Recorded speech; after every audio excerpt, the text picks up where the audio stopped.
What if you could get a peek inside the mind of the world's biggest YouTuber? I'm not talking about some polished interview, but a raw, unfiltered brain dump meant only for his team. Well, today, we're doing just that.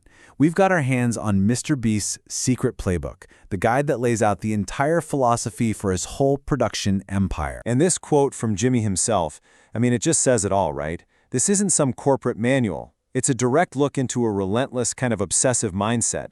He's basically saying, hey, this isn't a rulebook you follow word for word. It's a way of thinking that's generated billions and billions of views. So where do you even start if you want to build something like Mr. Beast?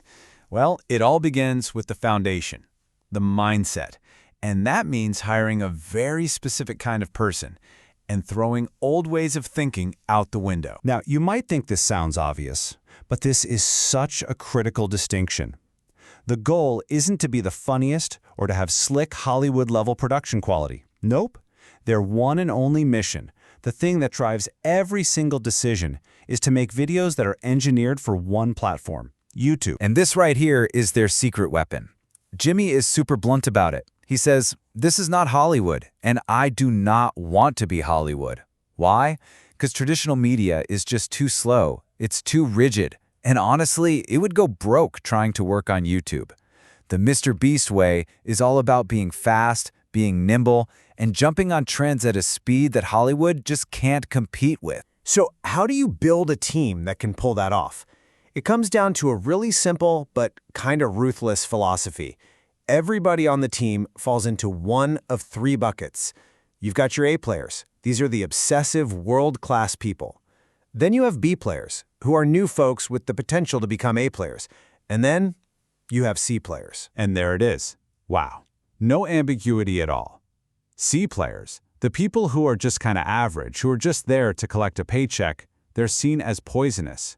There's absolutely zero tolerance for mediocrity.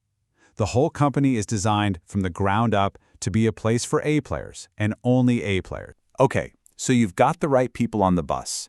Now how do you actually make a hit video? Well, this isn't luck, it's not an accident, it is a straight-up science. Jimmy spent years and years studying this stuff, and he says it all boils down to just two key numbers. Okay, first up, click-through rate, or CTR. And let me tell you, this is everything. Before they even think about spending $1 or rolling a camera, the idea has to be clickable. The handbook gives this perfect example. I spent 50 hours in my front yard. Kind of lame, right? But I spent 50 hours in ketchup. That's 100 times more viral. The thumbnail and title come first. They drive the whole idea. But getting the click is only half the battle. The second key metric is average view duration, or AVD. This is their ultimate test of whether a video is actually any good. If people click but then leave right away, the video was a failure. The longer they watch, the more the YouTube algorithm loves it and pushes it out to more people. And to squeeze every last second of watch time out of you, they engineer their videos with incredible precision. That first minute, that's the hook, to grab you. Then, from minute 1 to 3, it's all about rapid progression, no long, boring intros. From minute 3 to 6, their goal is to make you actually fall in love with the story. And if you make it past 6 minutes, they figure you're in what they call the lull. You're totally invested and not going anywhere. But just how brutal is it to keep people watching, especially in that first minute? Well, how about this for a number? On one single video, they lost 21 million viewers in the first 60 seconds. That number, 21 million, this is what it looks like. Even on a super successful video, they can lose more than 1/3 of their entire audience almost instantly. This is exactly why the playbook says, the first minute of each video is the most important minute of each video. They obsess over those first 60 seconds. All right, so you've got the idea, you've got the science behind it, but how on earth do you actually do it? How do you give away a private island or survive 50 hours in Antarctica? Let's take a look inside the production machine. This quote right here is the heart of how they operate. It's a mindset they call pushing through no. So, if a store manager tells you, no, you can't film here, that's not the end. That's the beginning. You go to their boss, then their boss's boss. You find the social media team. You don't stop at the first no. You only stop when every single conceivable option is exhausted. So when you're pushing through all of these obstacles, what tools do you even have? Well, the handbook says there are really only 5 things you'll ever need to solve pretty much any problem that comes up. And here they are. According to the guide, literally any challenge, whether it's getting a permit for a crazy stunt or building a giant prop, it can all be solved by using one of these 5 tools. It's like a framework for taking impossible problems and breaking them down into solvable pieces. And to keep things from blowing up in such a fast-paced environment, they have a really strict communication hierarchy.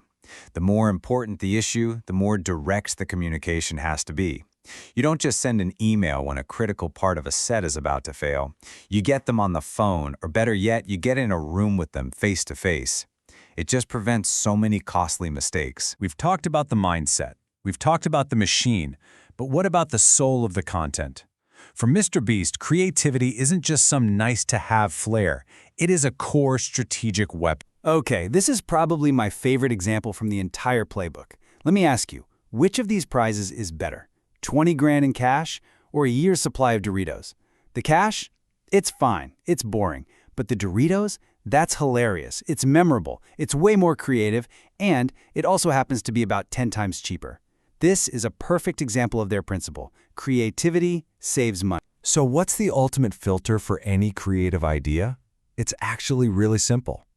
Does it genuinely excite Jimmy? He believes his own authentic excitement is the best possible indicator of what's going to make the audience happy.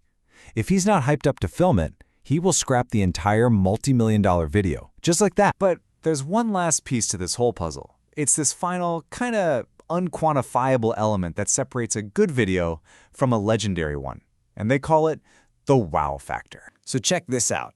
They're filming a video where a guy is living inside a circle, and they put a house in it for him.